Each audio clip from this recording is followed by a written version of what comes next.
안녕하세요. 라온의 책 먹방. 오늘은 김자옥 작가님이 쓰신 참견은 빵으로 날려버려 라는 책을 먹어보도록 하겠습니다. 예전에 한번 소개해드렸던 책인데요. 내용이 좋아서 오늘 다른 내용, 다른 구절을 여러분과 함께 먹어보도록 하겠습니다. 네, 제목에 빵이 들어가 있으니까 갑자기 빵이 먹고 싶네요. 맛있게 잘 먹도록 하겠습니다.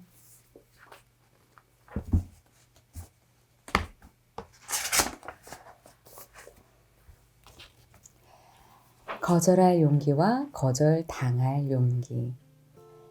기시미 이치로의 미움받을 용기가 한참 인기를 끌었다.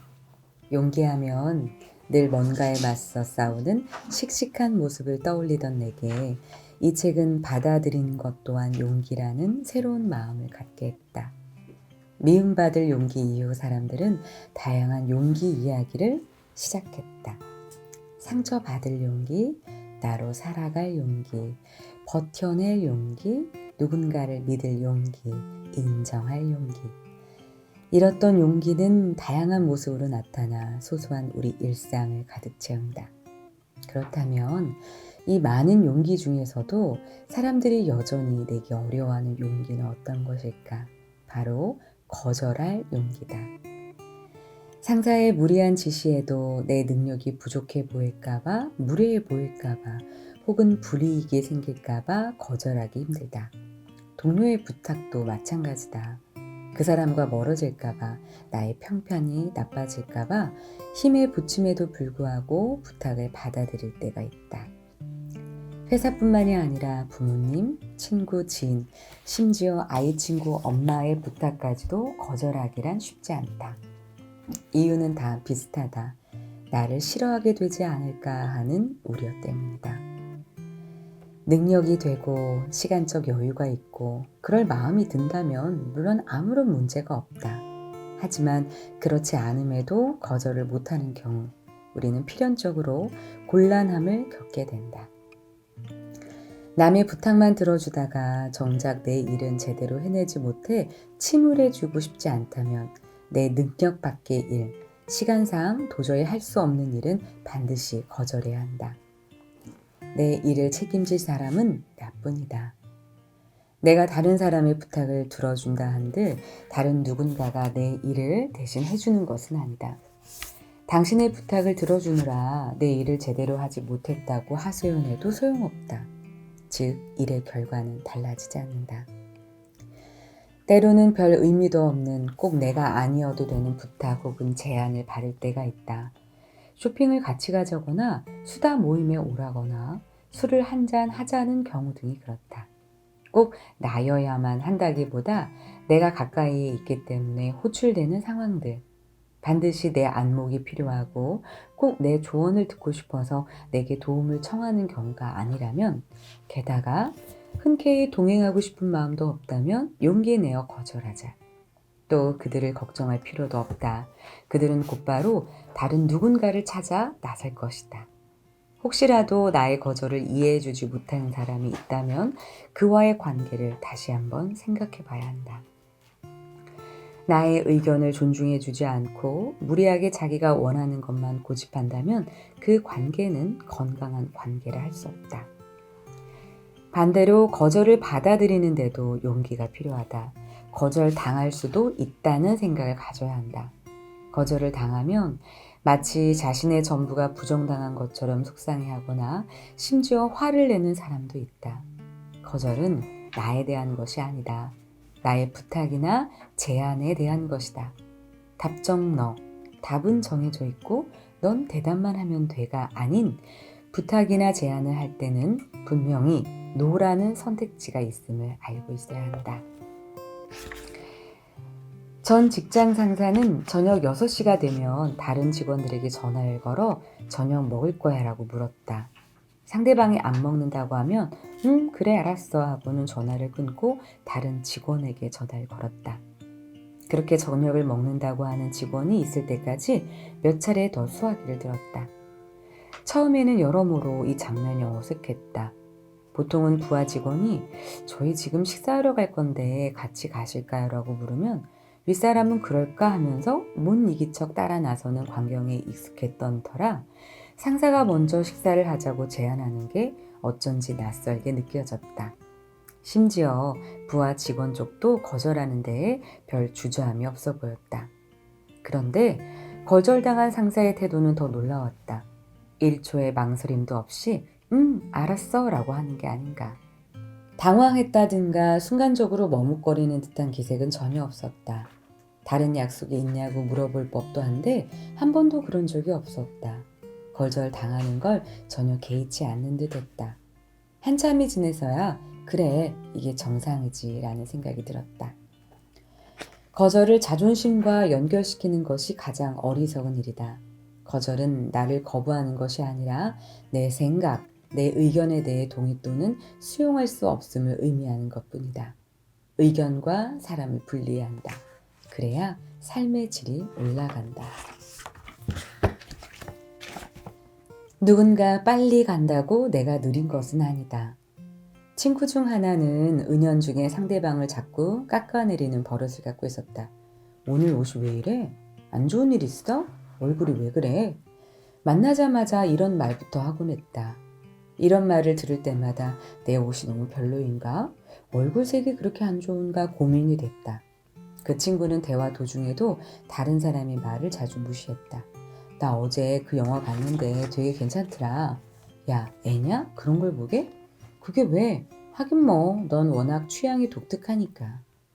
다른 사람이 누군가를 칭찬하는 것도 가만히 듣는 법이 없었다. 너는 일본어 하니까 회사 그만둬도 집에서라도 계속 일할 수 있겠다. 야, 곧 있으면 자동 번역기 성능도 좋아질 텐데 그때 되면 번역 일도 다 없어져. 비슷한 모습을 회사 후배에게서도 발견했다. 이 후배는 한참을 막내로 지내는데 드디어 자기 밑으로 후배 하나가 들어와 그동안 하던 잡다한 업무를 넘겨주게 되어 무척 기뻐했다. 그러나 기쁨은 잠시뿐이었다. 모든 사람의 관심이 새로 들어온 막내에게로 넘어갔기 때문이다.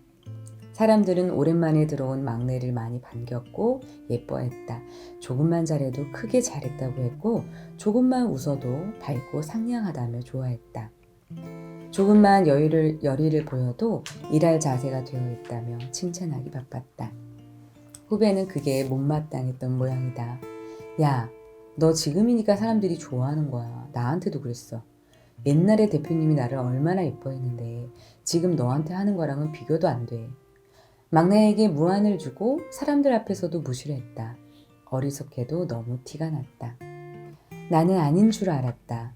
나는 그런 과의 사람과는 다르다고 생각했다. 아니었다. 회사에 뛰어난 스펙을 가진 데다 어리기까지 한 친구들이 들어오면서 불안했다. 나는 이때까지 뭐 했나 싶기도 했고 허구한 날 계획만 세우고 아무것도 하지 않은 내가 한심하고 초라하게 느껴졌다. 그럴 때마다 생각했다. 스펙만 중요한 게 아니야. 달달 외우기만 하면 따는 자격증이야. 어차피 똑같은 월급쟁이야. 별것도 아니야. 자꾸만 그 사람을 끌어내리려 하는 나 자신을 발견하게 되었다. 입 밖으로 표현만 안 했을 뿐이지 나도 그 후배와 별반 다르지 않았다. 왜 그럴까?